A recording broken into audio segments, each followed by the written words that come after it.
So many of you know that I practice law, but some of you don't realize that I actually was a business major out of Rhodes College in Memphis, Tennessee.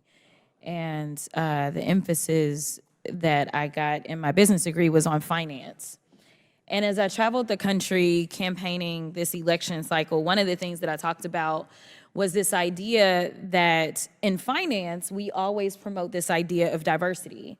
If you know anything about a portfolio, the one thing that you want to do is make sure that it's as diverse as possible, because at times certain stocks will perform better than others, and they will exemplify various strengths and weaknesses. And together, a diverse portfolio is usually what any good finance person would promote. They wouldn't promote that you solely invest in vanilla wafers, believing that that is going to be the strongest portfolio, but instead they may want to add some chocolate cake and some Twinkies into the mix to make sure that we have the best portfolio, because there will be different preferences by different people, and again, there will be different strengths. But as I sit here and I think about what we say and what I'm hearing as it relates to diversity when it comes to anything outside of making money, and to be clear, we are losing GDP every time we try to push back on this idea of diversity, because all of us bring something different to the table.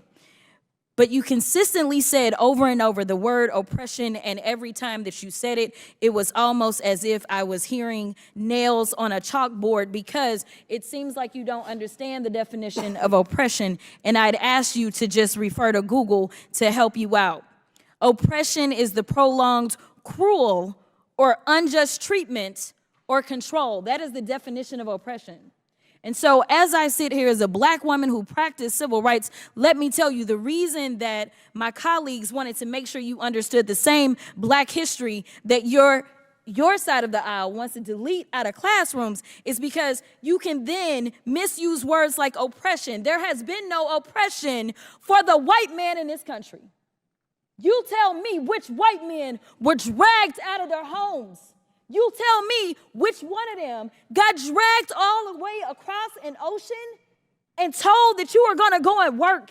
We are going to steal your wives. We are going to rape your wives. That didn't happen. That is oppression. We didn't ask to be here. We're not the same migrants that y'all constantly come up against. We didn't run away from home. We were stolen. So yeah, we are going to sit here and be offended when you want to sit here and act like, and don't let it escape you that it is white men on this side of the aisle telling us, people of color on this side of the aisle, that y'all are the ones being oppressed, that y'all are the ones that are being harmed.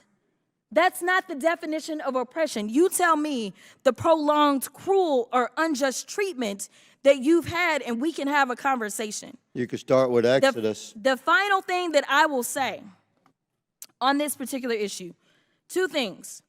There is an article from The Guardian, and it is a little old. It's from 2021, so I apologize. But it said that back then, just 3 years ago, white men represent 30% of the population, but 62% of office holders.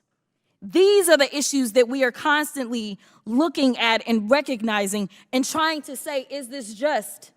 I can't even tell you how many white men have served in this chamber, but I can tell you that I am only the 55th Black woman to be elected to Congress. And so when you want to talk about history and pretend as if it was so long ago, it wasn't. Because again, I am just number 55.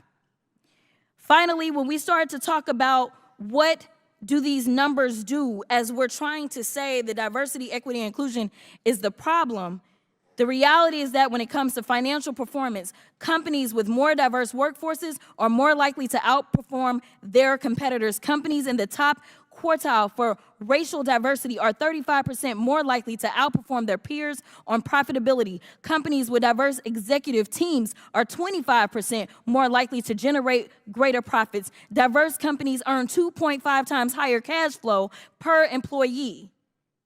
Diversity works. And until you can show me data that says otherwise, I think that we need to go back to being a country that listens to experts and gets out of our feelings and recognizes, again, that racism is real in this country, and until we stop pretending that it's not, we will not solve the problems that we are consistently facing, and that will bring real unity that we seek when we're looking for a more perfect union. Does any other member seek recognition?